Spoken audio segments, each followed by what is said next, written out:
அவர்கள் இன்று கூடி அந்த ஒவ்வொரு தீர்மானங்களையும்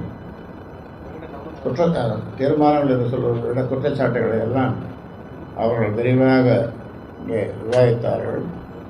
அதனுடைய அவர்கள் விவாதித்த பிறகு அதனுடைய அறிக்கையை இங்கே எனக்கு கொடுத்தார்கள்.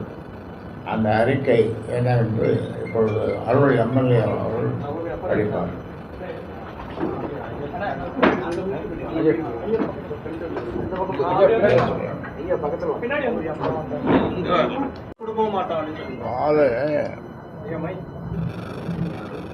பாட்டாளி மக்கள் கட்சியால் நீக்கப்பட்டவர் அவர். அதெல்லாம் அதை விட ஒரு பொருட்டாக நாங்கள் எடுத்துக்கிறது இல்லை, எடுத்தவும் வேண்டாம். ஜனாதிபதி தேர்தலுங்க சார், ராதாகிருஷ்ணன் நிற்க வச்சிருக்காங்க. பாமக நிலைப்பாடு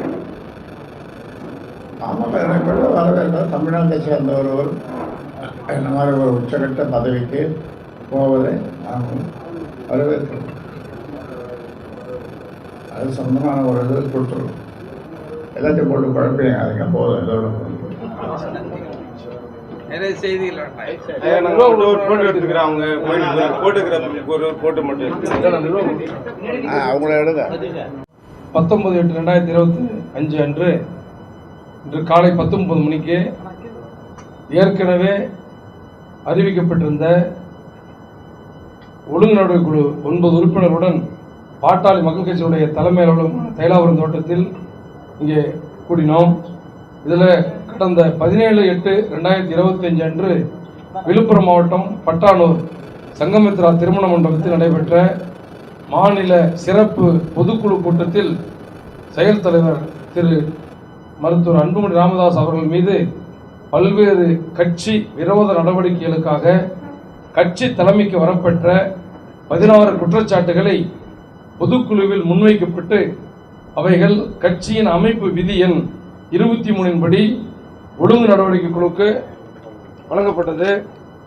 அந்த ஒழுங்கு நடவடிக்கை குழுவுக்கு அனுப்பப்பட்ட இந்த குறித்து விசாரணை நடத்தி அறிக்கை சமர்ப்பிக்க வேண்டி பணித்ததன் அடிப்படையில் இந்த குழு இன்று கூடி இந்த குற்றச்சாட்டுகளை உள்ளடக்கி விளக்கம் கேட்கும் கடிதத்தை செயல் தலைவர் மருத்துவர் அன்புமணி ராமதாஸ் அவர்களுக்கு இன்று அனுப்பி வைப்பதென முடிவு செய்யப்படுகிறது. இன்றைக்கு இந்த கடிதம் அனுப்புகிறோம். அதற்குண்டான விளக்கம் மற்றும் ஆவணங்கள் ஏதேனும் இருப்பின் அவைகள் 31/8/2025 தேதிக்குள் கட்சி விதிப்படி அமைப்பு செயலாளர் அதை அனுப்பி வைக்கணும். கட்சியினுடைய, அதாவது நம்முடைய ஒழுங்குமுறை குழுவுடைய அறிக்கையை நம்ம கட்சியினுடைய விதிப்படி விதி எண் 19 படி கட்சியினுடைய அமைப்பு செயலாளர் செயல் தலைவர் அவர்களுக்கு அனுப்பி வைப்பார். அதற்குண்டான விளக்கம் மற்றும் ஆவணங்கள் ஏதேனும் இருப்பின் அவைகள் 31/8/2025 தேதிக்குள் நேரிலோ அல்லது மேற்கண்ட முகவரிக்கு கடிதத்தின் வாயிலாகவோ சமர்ப்பிக்கப்பட வேண்டும் என்று அறிவுறுத்துள்ளோம்.